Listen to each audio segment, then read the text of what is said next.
सकाळी सकाळी विद्याला तिच्या सासू सुमित्राबाईंचा फोन आला की विद्या, तू तुझी सगळी कामे सोडून जशी आहेस तशी पल्लवीच्या घरी जा.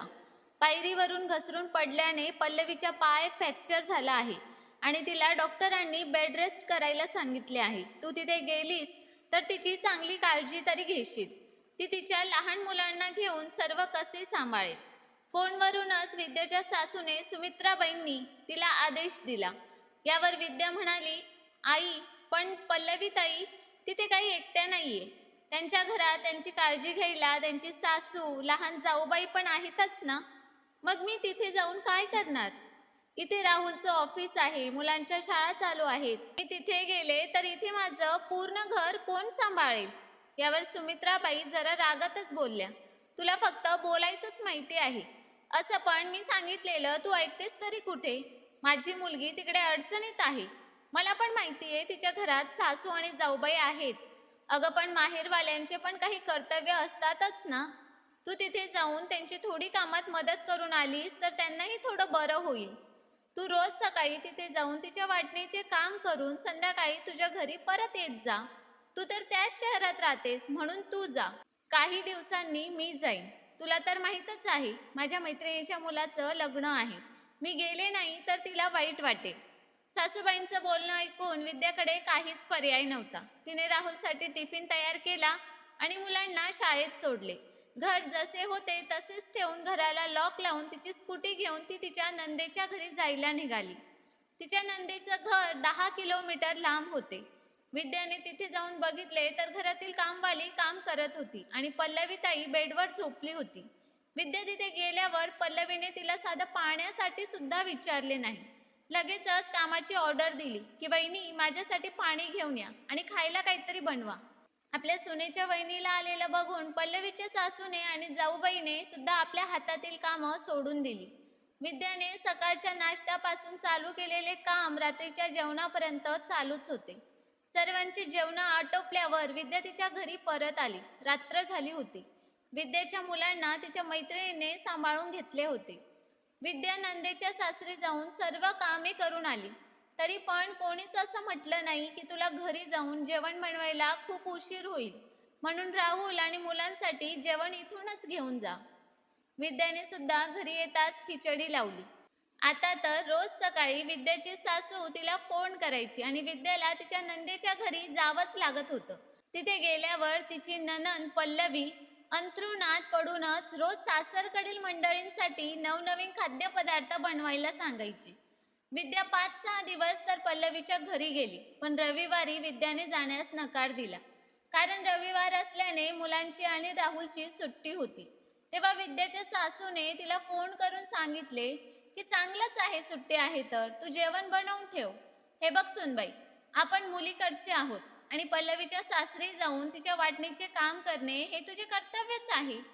आज विद्या थोडी चिडली होती. ती राहुलला म्हणाली की मी आज खूपच थकली आहे. इथलं सगळं काम करा आणि मग परत तिथे जाऊन काम करायचं.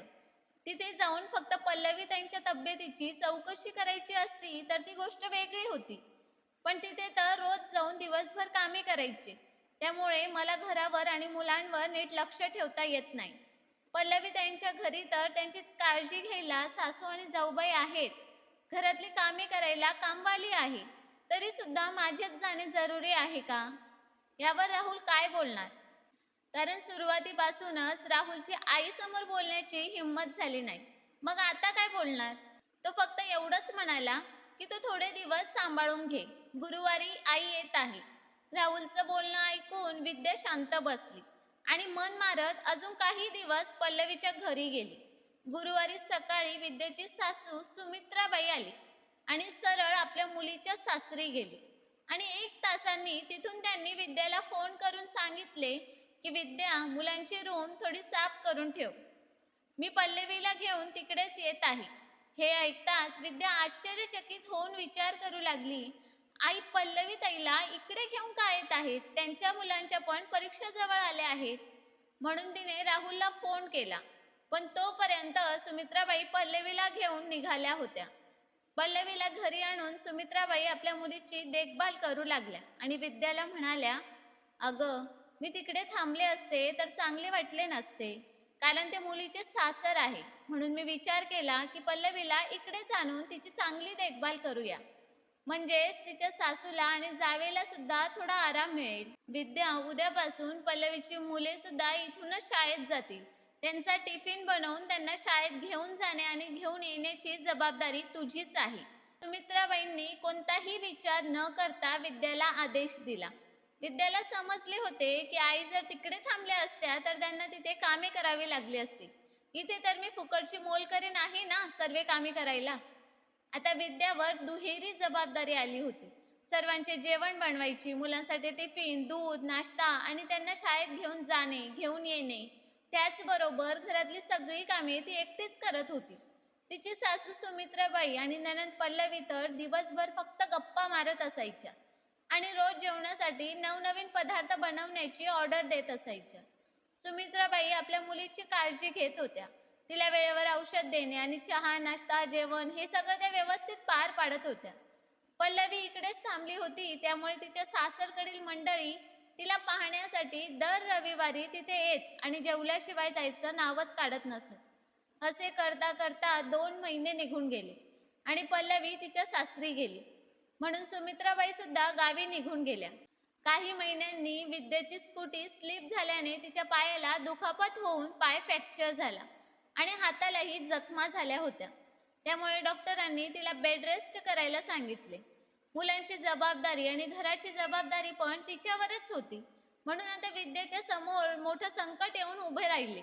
सुमित्राबाई आपल्या मुलाला राहुलला फोन करून सर्व बातमी घ्यायच्या, पण कधीही तिने विद्याच्या तब्येतीविषयी विचारले नाही. जेव्हा राहुलने सुमित्राबाईंना इकडे यायला सांगितले तेव्हा तर त्यांनी स्पष्ट नकार दिला आणि मी एवढे दिवस आपले घर सोडून तिकडे नाही राहू शकत असे कारणही सांगितले. म्हणून राहुल आईला म्हणाला की आई, मी असा विचार करत आहे की काही दिवसांसाठी पल्लवी ताईला बोलवून घेतो. ती घर सांभाळेल तर विद्यालाही थोडा आराम मिळेल. यावर सुमित्राबाई म्हणाल्या, अरे वा, म्हणजे माझी मुलगी तुझ्या बायकोची सेवा करायला येईल का? तिचेही घर आहे, कुटुंब आहे. तू असं कर, दिवसभरासाठी कामवाले ठेवून घे. यावर राहुल म्हणाला, अगं आई, माझा पगार पण एवढा नाही की ज्यामध्ये मी दिवसभरासाठी कामवाले ठेवून तिचा पगार देऊ शकेन. यावर सुमित्राबाई म्हणाल्या, मग सुनबाईच्या आईला बोलावून घे. यावर राहुल म्हणाला, अगं आई, विद्येची आई कशी येईल? ती स्वतः बिछाण्यावर पडून आहे. यावर सुमित्राबाई म्हणाल्या, हे बघ राहुल, तुला पाहिजे तसं कर, पण मी येणार नाही. अरे, आपल्या गावात ग्रंथाचे पारायण चालू आहे, मी रोज तिथे जाते. धर्माचे काम सोडून मी नाही येऊ शकत. असं म्हणून सुमित्राबाईंनी फोन ठेवून दिला. आता राहुल पण निशब्द झाला होता, कारण त्याला त्याच्या आई आणि बहिणीकडून अशी अपेक्षा नव्हती. जेव्हा विद्या तिथे जाऊन त्यांची सेवा करत होती तर ताईला आणि आईला तिथे येऊन सेवा करायला काय अडचण आहे? काही दिवसांचा तर प्रश्न आहे. यावर विद्या काहीच बोलली नाही. तिने इतर कामांसाठी कामवाले ठेवली आणि जेवण मात्र स्वतः राहुलच्या मदतीने तयार करायची. मुलांच्या शाळेसाठी बस लावली आणि बसपर्यंत जाण्या येण्याचे काम मुलेच करायची. 2 महिन्यानंतर विद्या पुन्हा आपली कामे करू लागली. एक दिवस विद्याची सासू सुमित्राबाईंना मंदिरात जात असताना एका सायकलची धडक बसली. त्यामुळे त्या रस्त्यावर पडल्या आणि त्यांच्या हाताला फ्रॅक्चर आल्याने डॉक्टरांनी हात बांधून ठेवला आणि कामे करण्यास मनाई केली. तेव्हा सुमित्राबाईंनी विद्याला फोन केला. तेव्हा विद्याने फोन स्पीकरवर ठेवला. सुमित्राबाई म्हणत होत्या की सुनबाई, तू तुझे सामान बांधून लगेचच गावी ये. मला डॉक्टरांनी 2 महिने आराम करायला सांगितले आहे. संकटांनी आपल्या घराला घेरलं आहे. पहिले पल्लवीला दुखापत झाली आणि आता मला झाली आहे. हे ऐकून विद्याचा पारा चढला. ती रागातच म्हणाली, का आई, मला दुखापत झाली नव्हती का? आई, जेव्हा मला तुमच्या मदतीची गरज होती तेव्हा तुम्ही नाही आलात. यायचं तर सोडा हो, तुम्हाला माहीत असून सुद्धा तुम्ही तर माझी कधीच चौकशी सुद्धा केली नाही. मला बरं वाटत आहे की नाही, मी घरात एवढं सगळं कसे सांभाळत असेल असं साधं विचारावं असंही वाटलं नाही का तुम्हाला? हे संकट फक्त पल्लवी ताई आणि तुमच्यावरच आलेलं नाही, माझ्यावरही आले होते. तुम्हाला वाटलं असतं तर तुम्ही बाबांना घेऊन इथे येऊ शकत होतात. तेवढीच मला थोडी मदत झाली असती. जशी तुमच्या मुलीची सेवा केली तशी नसती केली तरी चाललं असतं, पण तुमच्या नातीला नातवाला तरी आधार दिला असतात ना. सुनेने सर्वांची सेवा करावी, सर्वांसाठी हजर राहावी, आणि जेव्हा सुनेला गरज पडेल तेव्हा तुमची कोणतीच जबाबदारी नसते का? ताईंच्या घरी तर खूप लोक होते, तरी तुम्ही मला तिकडे पाठवलं. माझ्याकडे तर कोणीच नाही, आणि प्रत्येक कामासाठी नोकर ठेवायला आम्ही पल्लवी ताईंसारखी एवढी श्रीमंत सुद्धा नाही. आणि तुमची सेवा करणे ही जेवढी माझी जबाबदारी आहे नाही, तेवढी तुमच्या मुलीची सुद्धा आहे. आई, तुम्ही आता तुमची सेवा करायला तुमच्या मुलीला बोलवा. यावर सुमित्राबाई राहुलला म्हणाल्या, बघ राहुल, आपल्या सासू सोबत असे बोलताना तुझ्या बायकोला थोडीही लाज वाटत नाही. सासूची सेवा करण्याचे कर्तव्य सुनबाईचे नसते का? यावर राहुल म्हणाला, आई, विद्या काहीच चुकीचे बोलत नाही. ती गावी येणार नाही. मी उद्या एकटाच गावी येत आहे, आणि तू म्हणत असशील तर पल्लवी ताईला बरोबर घेऊन येतो. तू तिला फोन करून यायला सांग. हे ऐकून सुमित्राबाईंची बोलतीच बंद झाली होती. मित्रमैत्रिणींनो, खूप वेळा असंच होतं. सर्वांनाच सुनेकडून अपेक्षा असतात की तिने सासूची आणि सोबतच नंदेची पण सेवा करावी. पण जेव्हा सून आजारी असते, तिला मदतीची गरज असते, तेव्हा तिला कोणीच मदत करायला तयार होत नाही. या बाबतीत आपला काय अनुभव आहे आणि आपल्याला काय वाटतं ते आम्हाला कमेंट करून नक्कीच सांगा. आम्ही नेहमीच तुमच्या कमेंट्स आणि लाईकची वाट बघत असतो. आणि स्टोरी आवडली असेल तर चॅनलला सबस्क्राईब करायला पण विसरू नका. धन्यवाद.